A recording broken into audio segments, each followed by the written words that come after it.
నమస్కారం, రేషియా టీవీ వార్తలకు స్వాగతం. నా పేరు కృష్ణకుమార్. వార్తల్లో ముందుగా హెడ్లైన్స్. గెలుస్తామని చంద్రబాబు చెప్పలేకపోతున్నారు. కుప్పం నుంచి ఇచ్చాపురం వరకు అన్ని సీట్లు వైసీపీవే. సజ్జల.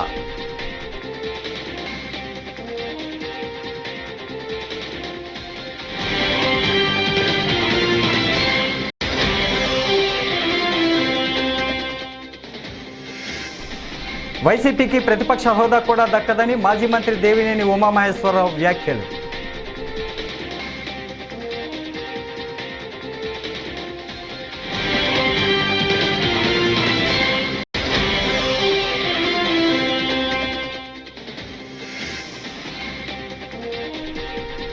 పిన్నెల్లి గ్రామంలో పెట్రోల్ బాంబులు దొరికాయి. 5గురిని అరెస్టు చేశామని పల్నాడు ఎస్పీ బిందు మాధవ్ వెల్లడి.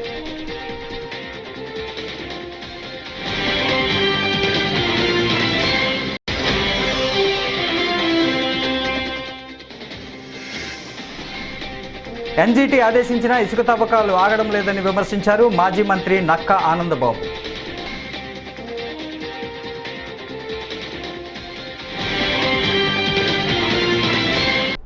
ఇక డీటెయిల్స్ చూస్తే ఎన్నికల్లో విజయంపై తాము పూర్తి విశ్వాసంతో ఉన్నామని, గత ఎన్నికల్లో గెలిచిన సీట్ల కంటే ఈసారి ఎక్కువే గెలుస్తామని వైఎస్ఆర్సీపీ ప్రధాన కార్యదర్శి సజ్జల రామకృష్ణారెడ్డి అన్నారు.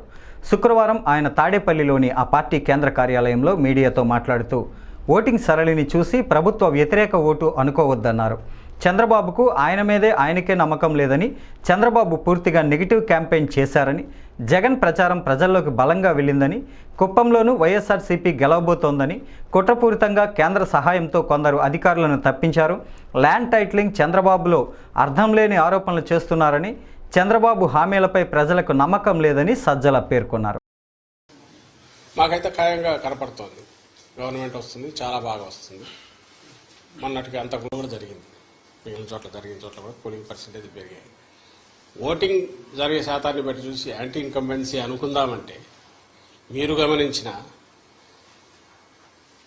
జగన్మోహన్ రెడ్డి గారి మీద అంత వ్యతిరేకత పెంచుకుని ఈ వర్గాలు ఏ వర్గాల కోసం అయితే తను నిలబడ్డాడు, వాళ్ళు రావడానికి అంత ఇది రీజన్ కనపడతా లేదు. వీళ్ళందరూ చంద్రబాబు నాయుడు కానీ ఆయన పార్టీ కానీ పెట్టిన సూపర్ 6 అనే ఇది కానీ, లేదా ఆయన అర్జెంటుగా తెచ్చుకోవాలని వాళ్ళ కోరికిందా అని చూద్దామంటే అంతా అటువైపు కనపడలేదు. ఎందుకంటే చంద్రబాబు నాయుడికే తన అజెండా మీద నమ్మకం లేదు. ఆయన సూపర్ 6 గురించి కూడా ప్రచారం చేసుకోవాలి.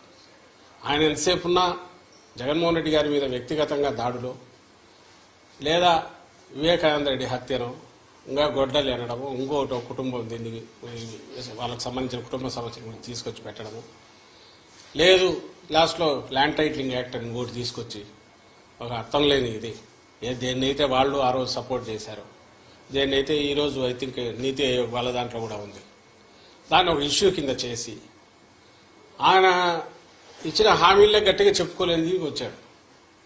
ఎందుకంటే ఆయనకే నమ్మకం లేదు. ఇంతకుముందు కూడా చెప్పాం, అది హామీలను అమలు చేస్తాడే నమ్మకం జనానికి లేదని, ప్రజలకు లేదని.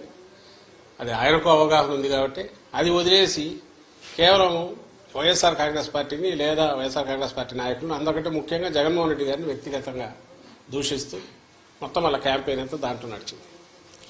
సో ఆ నేపథ్యంలో ప్రజలు ఆయన ఇచ్చిన హామీల మీద నమ్ముకొని వచ్చుంటున్నారు.